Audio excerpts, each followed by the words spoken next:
Columbus is also in great pain. The arthritis he suffered on his first voyage has returned to plague him again.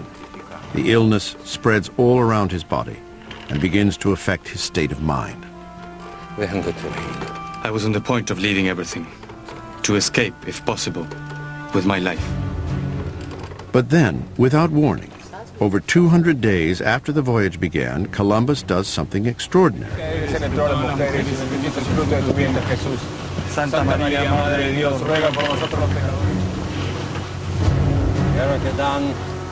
To his crew's amazement, Columbus orders his ships to be turned around.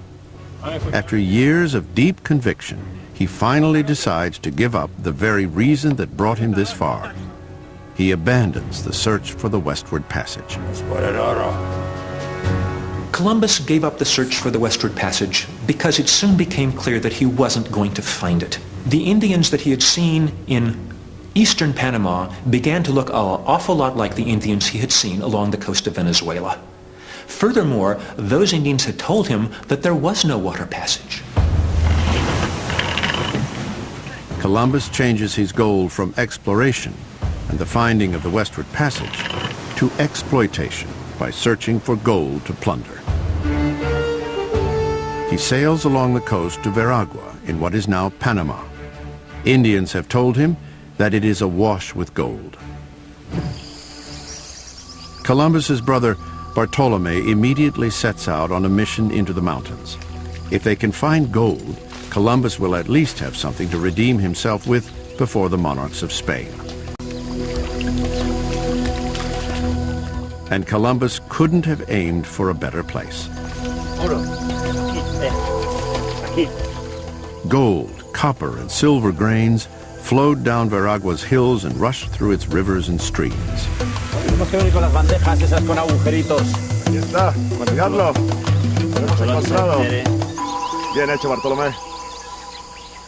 At first, things go well.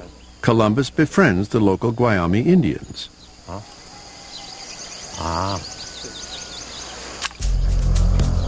The early Spanish explorers give us a lot of detail about the Indian communities living along the coast of Panama. They were clearly quite sophisticated communities who traded in gold, they had chieftains, they probably had quite complicated state-like organizations. They weren't building pyramids or cities like the Maya and so forth, but nonetheless they were really quite sophisticated societies. Throughout his travels, Columbus has established trading relations with the Indians he meets.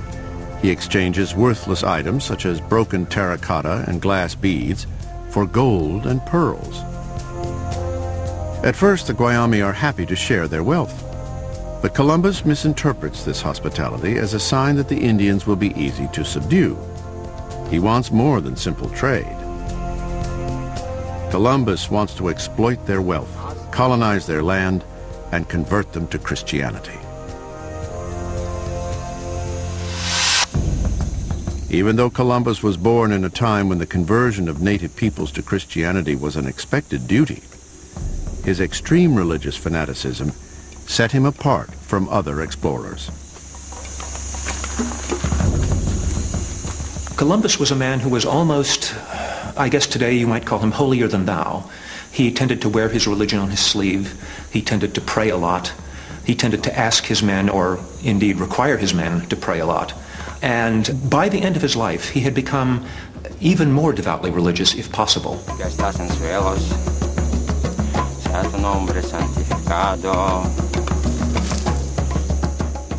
But Columbus fails to convert the Guayami people to Christianity. The Indians have realized that the Spaniards aren't intending a short-term stay.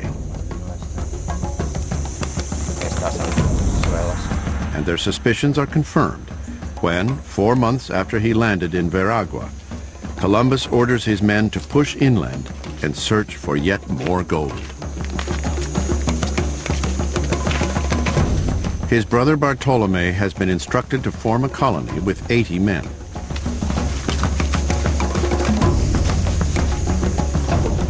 But as they press inland, Columbus's clerk Diego Mendez comes across a chilling warning.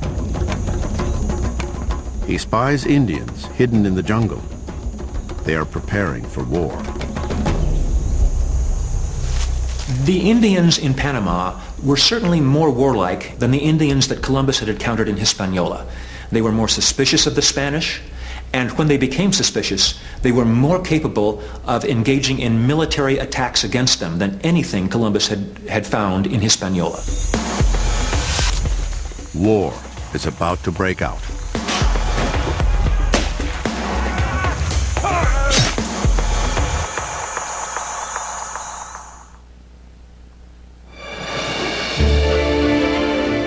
"11 months after he first set out from Spain, Columbus prepares his ships for departure off the coast of Veragua, modern-day Panama.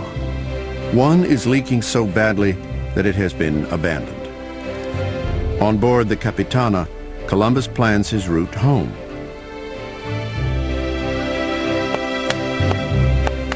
But he also wants to build a mighty colony to inspire awe in the courts of Spain. He has left 80 men ashore under the command of his brother Bartolome and his clerk Diego Mendez. The settlement will be named Belém, Spanish for Bethlehem. But the would-be settlers are 5,000 miles from home. They are vulnerable to the inhospitable climate, disease, and hunger. And the native people have turned against them.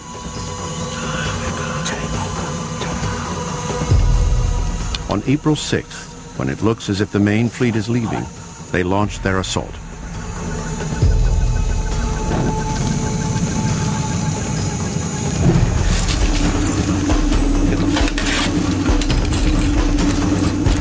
But the Spanish manage to start to turn the tables, taking the fight to the enemy. Although they are outnumbered at least 10 to 1, they have one great advantage: firearms.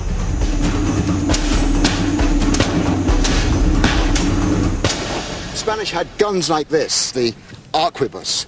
It was a great improvement on earlier handguns. Gunpowder had been around for 160 years before Columbus's last voyage, and the early handguns had a very short barrel on a wooden stock, but they had to be detonated by a separate match. It was a two-hand operation, very clumsy, very difficult to aim. The arquebus was a great improvement. It could use this lever, which dropped it into the priming.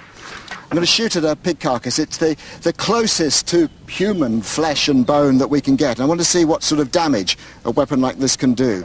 So I simply open the pan and aim. Just look at that. It's really made a surgical wound through there. It's gone right through this thick pig skin. If you look round the back, look what it's doing on the exit wound. It's no wonder these things struck such terror into the natives. The wounds they delivered were really something that must have dismayed them. How could this happen? You can feel the bone here. It's chipped and sharp. It's a really unpleasant way to die. But although the Spanish may have technologically superior weaponry, their guns are slow to reload. The tropical conditions makes their gunpowder damp and difficult to fire. The Indians, however, are fast and agile. As well as the bow, they use a weapon much more suited to close combat.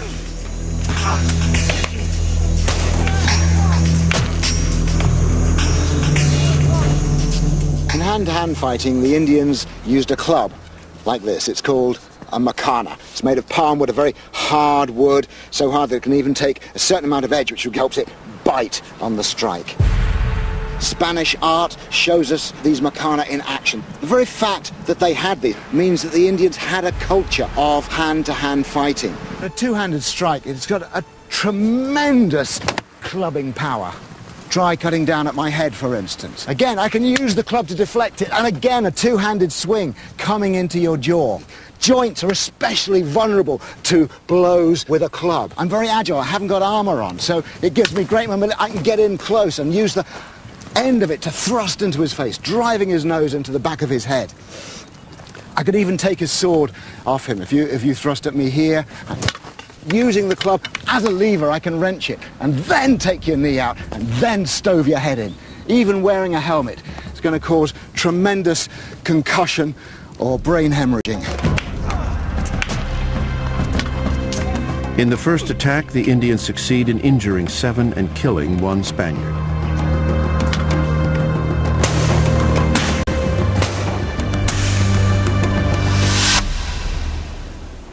Offshore, Columbus's remaining ships are about to leave. Almirante, almirante, es una masacre. Han matado a todos en la colonia, es una masacre, almirante. But when he hears that his men are under attack, Columbus finally realizes that his dreams of a successful colony are fading. He seems overwhelmed by constant disaster. So once again, he turns to God for salvation. I clambered to the highest point of the ship, crying in a trembling voice, with tears in my eyes, pleading, "Save me!" ¡Tu hijo, Cristóbal! ¿Por qué me abandonas? But his settlers on land are still suffering.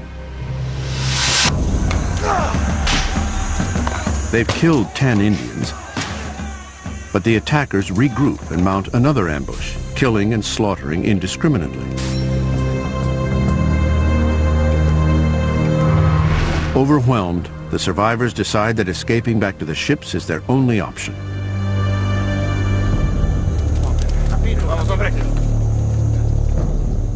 Diego Mendez, a man who had set out on the voyage as just a clerk, heroically takes the lead on land. Back and forth, Mendez rows the survivors to the waiting ships.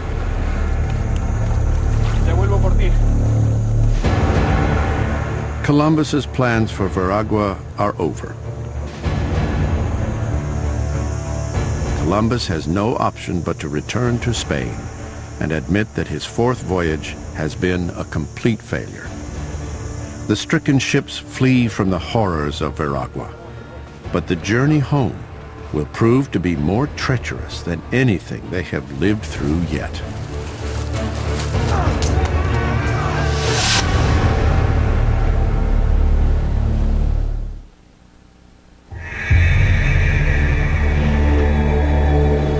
Christopher Columbus's final lost voyage has lurched from calamity to disaster. He left Spain nearly a year ago and has sailed beyond the known world to the ferocious coast of Panama. But many of his crew have died, killed by disease or slaughtered by Indians. All the great explorer, the former admiral of the ocean sea, can do now is cut and run.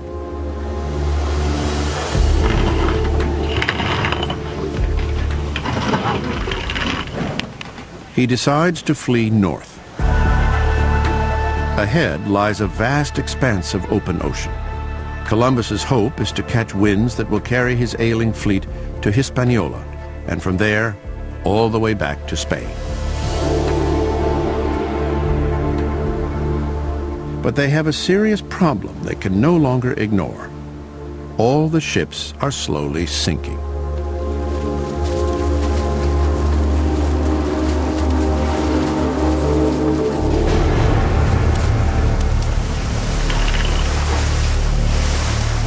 I sailed in the name of the Holy Trinity on Easter Monday, in ships that were rotten, leaky, and worm-eaten. They are riddled with the notorious peril of warm tropical waters. Microscopic marine parasites are turning the hulls into a sieve. Even today, these beautiful tropical waters still hide this deadly peril. Boat repairers in the Caribbean know it only too well. Shipworm is a clam that eats wood. Then the wood putrefies like this. Whilst you may think that the wood is good and strong, it's actually completely destroyed by the shipworm. It means that the boat is far more vulnerable at sea. Columbus first recognized the problem back in Veragua. He could have repaired his ships then, but he didn't. Worse still, the only skilled shipbuilders in the crew have been killed by the Indians. None of the surviving sailors knows how to make the repairs. The ships are doomed. All Columbus and his crews can do is pray for land and pump for their lives. One of the problems with these ships is they're continually taking on water. And so you had to have an efficient way of getting the water out of the bilges. And they used a suction pump, which is basically a tube and a piston that pulled the water up from the bilges and deposited it on the deck. It is a moment of extreme peril. The stricken ships are at their most vulnerable, and the weather is once again turning against them. It will be the fourth storm to hit the voyage. Columbus recorded the ordeal in his log. The stormy sea forced me to turn back. At just one blow, I lost 3 anchors. By midnight, it seemed as if the world were coming to an end. But my one remaining anchor, by the power of the Lord, saved me. And still the vessels continue to take on water. Every minute counts. The fight against the rising waters goes on all day and all night.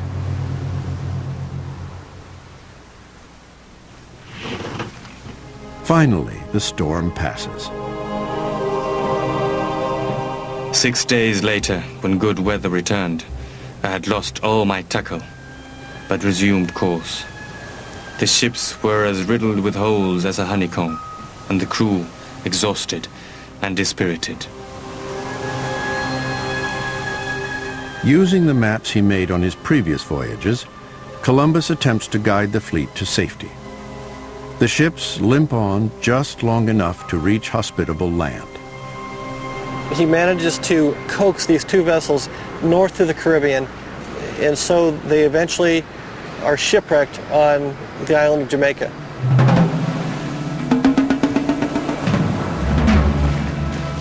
Columbus's ships, riddled with shipworm, eventually run aground in the sand of Jamaica. 20 of the original crew have died.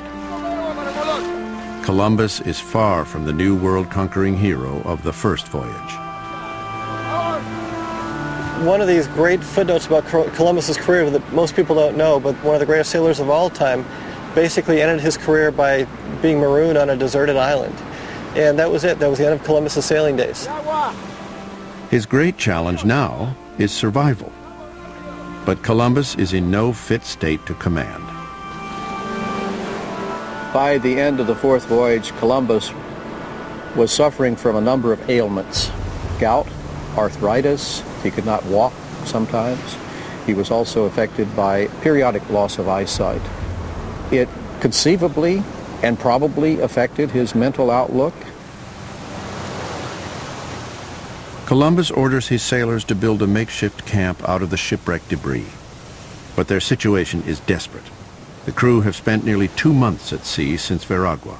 All their food is gone, and they fear leaving the shore because of hostile Indians inland. Only one man is prepared to take the initiative.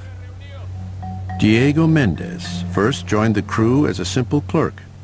Now he takes the lead. He later wrote about the steps he took to save the crew. I gave out the last ration of wine and biscuit. Taking a sword in my hand, I went with a group of men into the interior of the island, since no one had yet dared to search for food for the admiral and his men. By God's grace, I found the natives so gentle that they did me no harm. On the contrary, they welcomed me and willingly gave me food.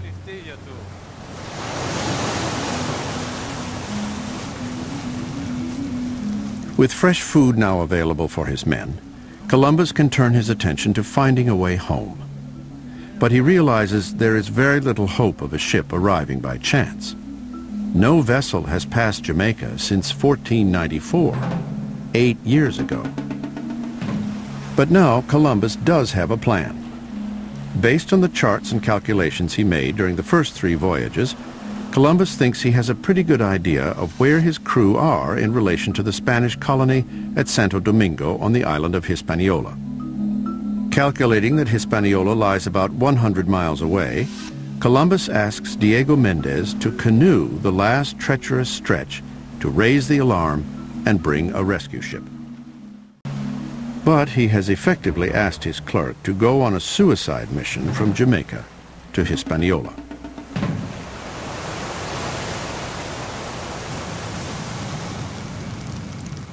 Fearing jealousy from the rest of the crew, Mendez suggests that Columbus offers up the challenge to all the men. The admiral called all his men together and proposed the mission to them, just as he had proposed it to me.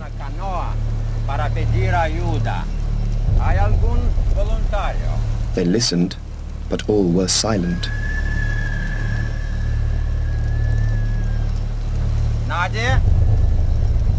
I said, "My lord, I have only one life, but I will risk it in your lordship's service and for the good of all those present."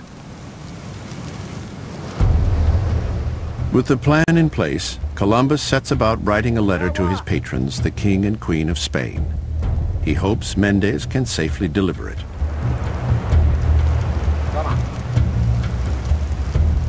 But it betrays Columbus as a man not only suffering in body, but also suffering in mind.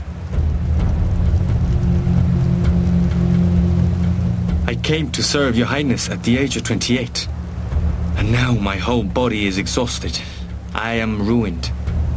Hitherto I have wept for others. Now have pity on me. Heaven and earth, weep for me. Weep for me, whoever has truth and justice. Mendez waits until the weather conditions are perfect. Then he sets off on this heroic mission. He has recruited some Indian oarsmen and has taken enough provisions to last him just 3 days. Ahead lies 100 miles of open sea between Jamaica and Hispaniola. They will run the risk of powerful ocean currents that are amplified as they are forced between the islands. Dehydration and sharks are ever-present hazards. Mendez and his Indian crew are subjected to searing temperatures of 80 degrees Fahrenheit all day in an open boat. With no protection from the sun, one of the Indian paddlers dies from heat stroke and is thrown overboard. During the last 2 days we neither ate nor drank, since our stores were exhausted. Thanks be to our Lord God, after 5 days I reached the island of Hispaniola. Many natives came to us, bringing plenty of things to eat, and we remained there resting for 2 days. It seems that Mendez has reached his goal. But now he faces his toughest task, persuading the governor of Hispaniola, one of Columbus's bitterest enemies, to send help all the way to Jamaica. And across the sea in Columbus's camp, time is running out.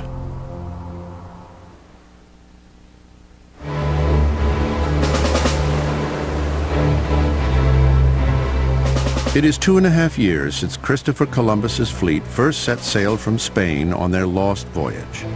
Now the admiral and the remnants of his crew are marooned on Jamaica. Their potential rescuer, Diego Mendez, has been gone for 6 months. He was last seen paddling over the horizon. They have no idea whether he is alive or dead. They have seen no sign of help. Mutiny is stirring. The men realized at some point that they were not going to get rescued. They didn't feel Columbus was doing enough to get them rescued. The men are bored. The men have been through so much on this voyage. You know, you've got hurricanes, you've got shark attacks, you've got Indian attack, you've got everything. Finally, these men, they've had it, and they just really, they're trying to find something better. 2 of Columbus's captains, the brothers Francisco and Diego de Porras, decide to sow the seeds of mutiny. They encourage other crew members to question Columbus's command. They plan to give Columbus a document blaming him for the disasters of the 4th voyage. Then the mutineers intend to follow Diego Mendez and canoe from Jamaica to Hispaniola, seeking protection from Governor Ovando, who hates Columbus as much as they do. No te arrepentirás. Tú, sin embargo, sí. Sí, vamos para allá. With an army of men behind him, Francisco de Porras launches the mutiny. They confront Columbus and make their demands. But Columbus is too weak to put up a fight. ¡A Castilla! ¡A Castilla! ¡Marineros! ¡Ha llegado el momento! ¡A Castilla! ¡A Castilla! ¡A Castilla! ¡A Castilla! ¡A Castilla! ¡A Castilla! ¡A Columbus isn't strong enough to impose his authority. Deserted by half his crew, he takes to his bed. But faced with overburdened canoes and rough seas, the conspirators are unable to make the crossing to Jamaica. Twice they tried to canoe, twice they failed.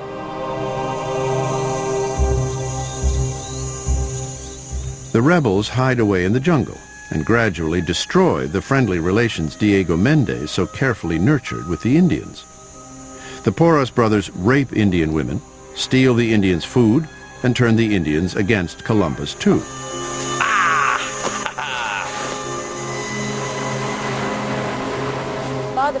Tired by the constant demands of the Spanish, the Indians decide to stop Columbus's daily delivery of food. Time finally seems to have run out for the great explorer.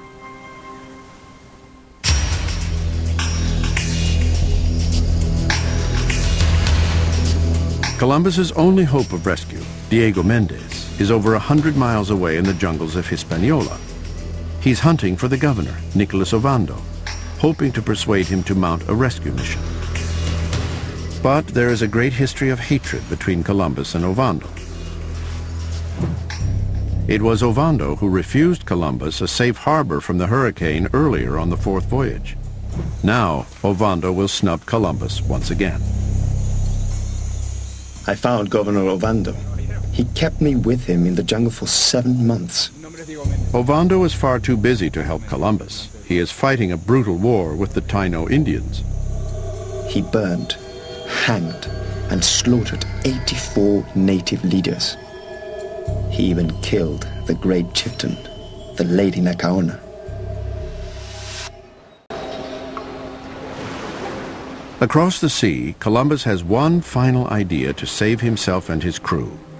Once again, he looks to the heavens. He might be a disastrous leader of men, but he is still a technically brilliant navigator and explorer. Throughout his voyages, Columbus has been using an innovative new technique called celestial navigation. Celestial navigation is the art of finding your position on the ocean by observing the stars and the sun. In Columbus's day, you would use a device called a quadrant, which is basically a quarter of a circle that allows you to measure the angle of the sun or a star above the horizon. Or you might use an astrolabe, which is a similar device except it's a complete circle. If the star is Polaris, that tells you your latitude. Columbus has been using these skills to estimate the latitude, just how far south the islands in the Caribbean are. And even in this desperate state, abandoned by half his crew, Columbus has continued to take readings. Now he can put this unique knowledge to extraordinary use. Carrying an almanac with 30 years' worth of lunar predictions, Columbus finds that just 3 days away, on February 29, 1504, there will be a lunar eclipse, visible in Jamaica. Columbus knows that if the eclipse occurs when he is on land, he will be able to calculate just how far west his fleet has sailed. And more importantly, he will be able to terrify the Indians.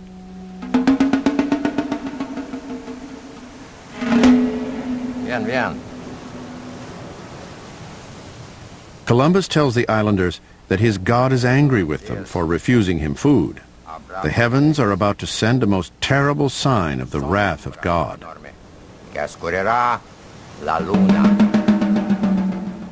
He warns them that a huge shadow will fall across the moon.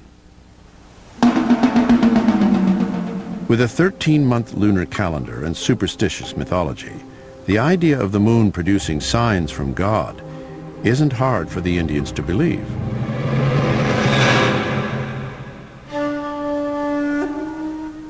As night approaches, Columbus waits for what he hopes will be an extraordinary heavenly display. As the earth comes between the sun and the moon, it casts a red shadow across its surface. The great navigator is proved spectacularly right.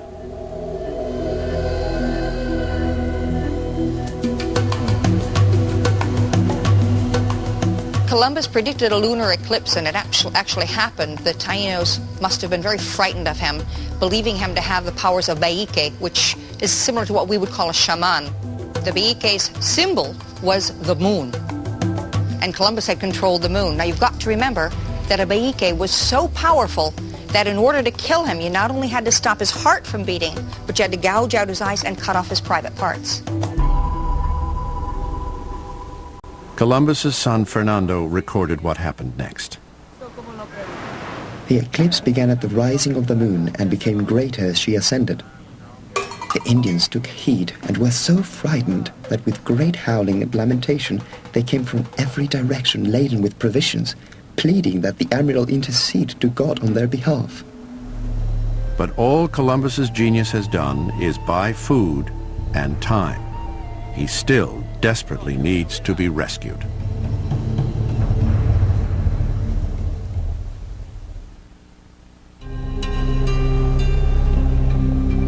Columbus has been lost to European civilization for over a year, shipwrecked on Jamaica. Diego Mendez rode to Hispaniola over 8 months ago, and still there is no sign of rescue. You know, it's the great irony of this voyage that Columbus was so enraged by the potential that other people were being allowed to explore the Caribbean, but when he was shipwrecked, he was waiting for those very people to hopefully stumble upon him and save his life. To make Columbus's situation worse, half his crew have mutinied and are hiding out in the jungle, armed to the teeth. Then, finally, Governor Ovando sends a ship to Jamaica, but it anchors offshore. Only the ship's captain reaches Columbus's camp. He brings a joint of pork, some wine, and the governor's compliments. But astonishingly, no offer of rescue. This is the ultimate insult. Even though Columbus is facing certain death, Ovando is happy to mock him. Ovando doesn't want to see Columbus in Santo Domingo ever, so he just basically hopes Columbus dies on that beach. But at least news from Diego Mendez that he is safe on Hispaniola and looking for a rescue ship gives Columbus faint hope. The situation on Jamaica, however, is about to deteriorate. The mutineers, led by the Porras brothers, are plotting to take over Columbus's camp. And even the loyalists are close to mutiny, having watched Ovando's ship inexplicably disappear over the horizon.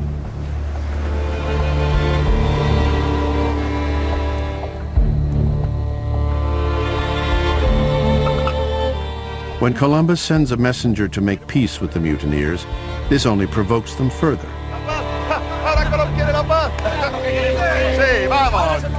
Only one thing will resolve the conflict between mutineers and loyalists: violence.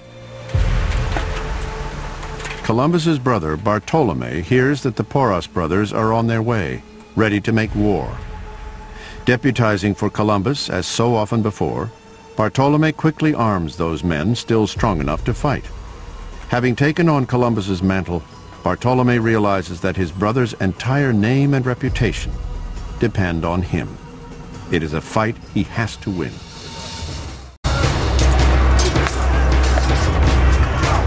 With insufficient gunpowder, it will be decided by cold steel.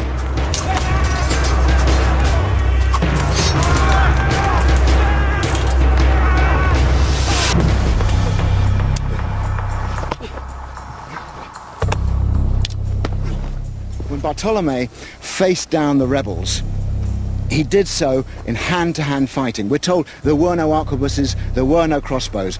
It was swordsman against swordsman.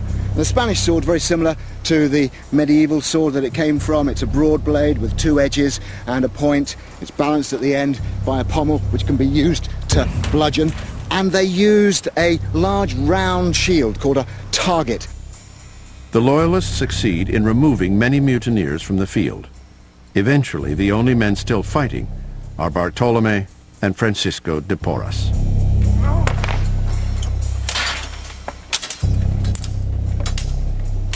Now, when you're using a sword and shield in a duel, there's a number of ways it can be used. If you go for my face, for instance, Ludwig, I can deflect, and I'm quickly in for a slice there. But he's also using his agility to step out of the way. That would be hampered in the press of men in a battle, but in a duel, you really want to use your agility. If you come down to my head, I can get round, I can get behind you, take your hamstring out, try a cut down at this neck here.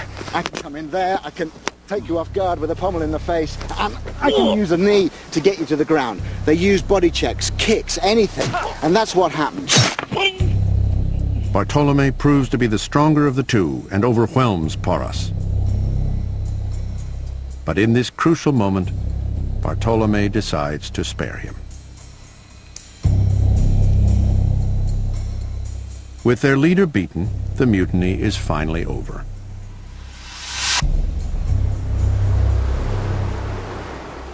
Just over a month later, rescue finally comes.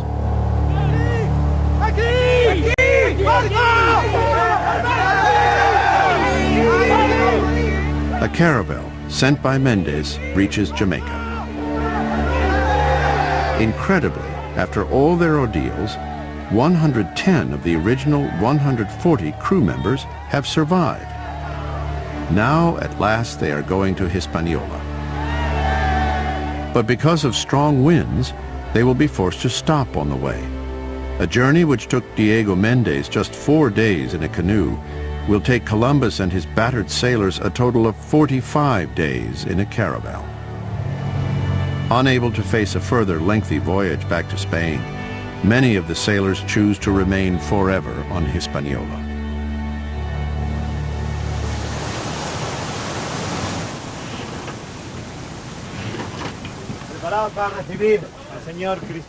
Over 2 years after he first set out, Columbus and his son Fernando find a caravel to take them back from Hispaniola to Spain. Completely humiliated, Columbus will have to pay for their passage home. It is an ignominious end to his career as an explorer.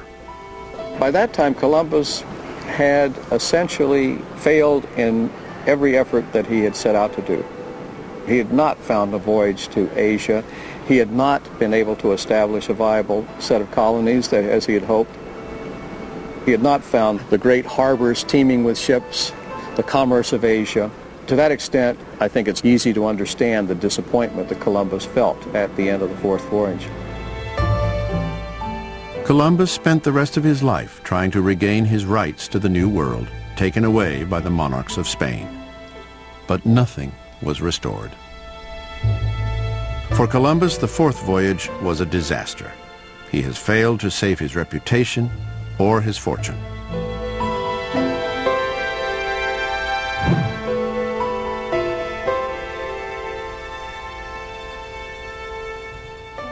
At the age of 55, not 2 years after he returned from his final lost voyage, Columbus dies a broken man. His last words are a prayer to God.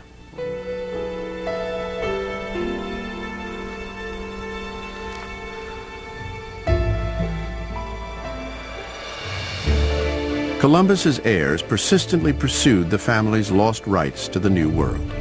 This enraged the Spanish sovereigns, who went on to blacken the Columbus name. Columbus's entire reputation went into decline, and the glory of his discoveries was passed on to others. Over time, his name ceased to be associated with the New World.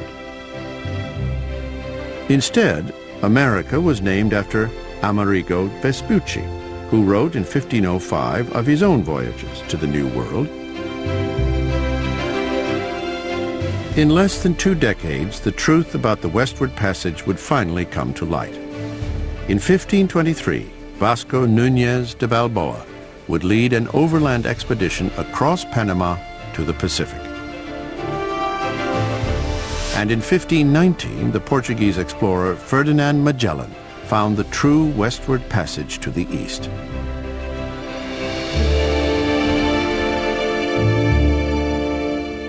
Fernando, who started the voyage as a 13-year-old boy, would grow up to be a respected man. He dedicated his life to writing up the lost adventure of the fourth voyage into a biography favoring his father. He became a famed astronomer and died in 1539, leaving one of the greatest libraries of his time. But it wasn't until 300 years after the discovery of the New World that the name of Christopher Columbus began its resurrection. 1792, on the third centennial of the discovery of the New World, it kind of comes out that it was Columbus all along. And so we have this rebirth of the Columbus legend. Columbus's greatest asset, his single-minded vision, took him thousands of miles across the ocean. But it was also his greatest flaw.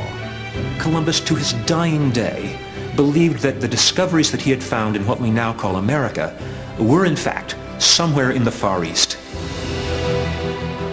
He was a guy who wanted to be somebody special. And to do that, he had to go to sea. He had to push the limits and do things that nobody else had done. By surviving his fourth voyage against all the odds, Columbus proved himself to be one of history's most extraordinary and tenacious explorers. A man prepared to risk everything in pursuit of the unknown.